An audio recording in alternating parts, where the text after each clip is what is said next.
Hey there everybody and welcome back to our channel.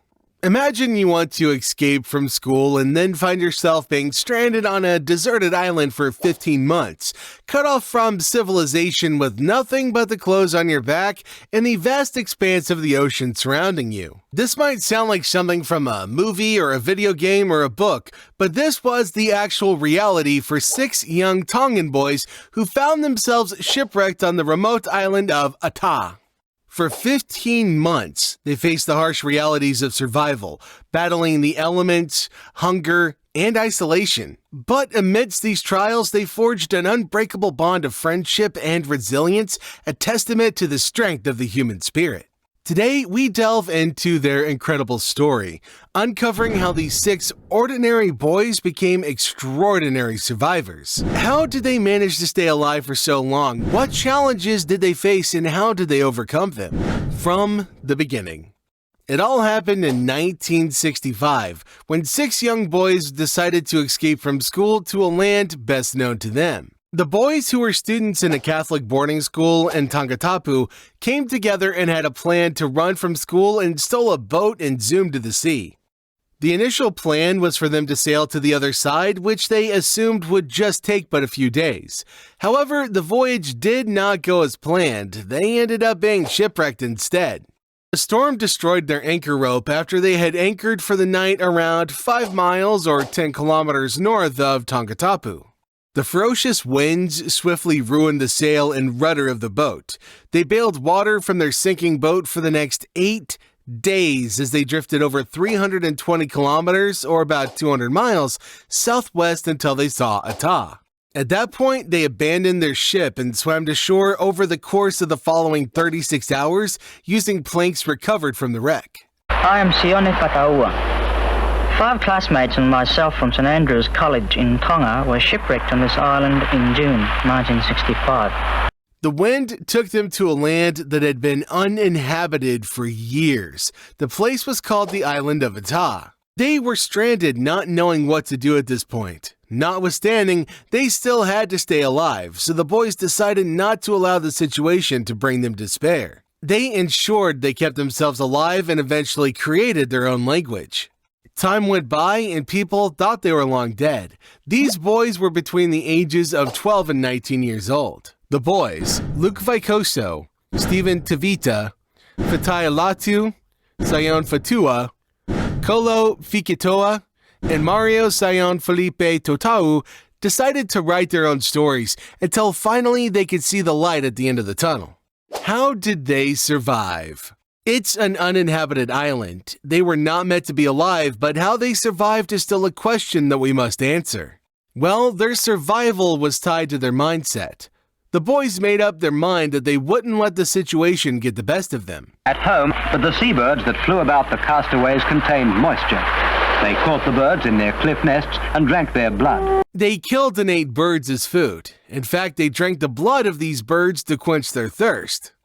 They also constructed a temporary tunnel during their first several days of survival and brought meat from the animals. After 3 months, things got better when they found the remains of an ancient hamlet alongside a volcano. The lads established roles among themselves and continued to make fire every night while surviving on chickens, bananas, and wild taro. Not only were the boys adept at survivalism, they were also good at improvised engineering. Kolo Fekitoa, one of them, created a guitar out of leftover wood and coconuts. The guys used this to make music and sing around the fire in the evening, lifting everyone's spirits. They appeared to be adjusting to this new way of life, which was very different from what they were used to. Well, it's a good thing that they got to tell their own stories. Sion Fatua. Sion was one of the survivors of the shipwreck, and in his conversation with Jesse Mulligan, while speaking on how they managed to escape, he had this to say. Although difficult, the choice to leave the ship and swim to the island was imperative. They arrived on the island weary and unsure of their location. We hoped that a boat would pass by carrying some search party members. We had no choice but to pray that someone would discover us. We were powerless to intervene in any way. We lacked everything, including a compass, he said. Then came the rescue.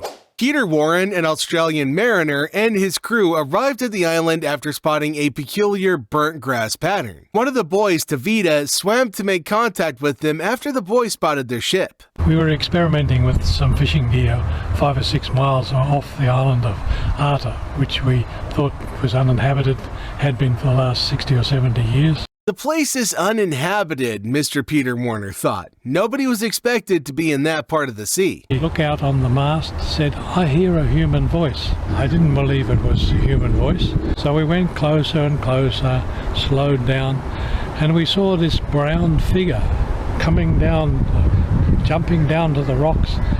But let's backtrack a little bit and explore the full story of how the rescue happened. It was September 11th, 1966. A fishing boat from Australia, Peter Warner, the captain of Just David, approached Ata after spotting scorched vegetation on the island's cliffsides. Warner was going home while moonlighting as a fisherman working out of Tasmania and was sailing close to Ata.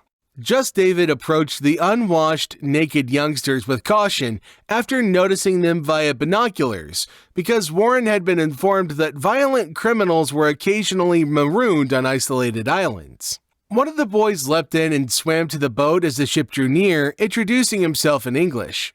Warner radioed in their names to confirm their narrative, and after a 20-minute delay, he received a response. "You found them. Those boys were abandoned and left to die. There have even been funerals. If it's them, this is a miracle." Miracles do happen indeed. After every one of them was checked out properly, they were confirmed to be okay and in good condition. Warner and his team returned the boys to Tonga, where their loved ones had given up looking for them, and arranged burials and memorial services in their honor. Now, I know you're curious to know what became of the boys. The aftermath.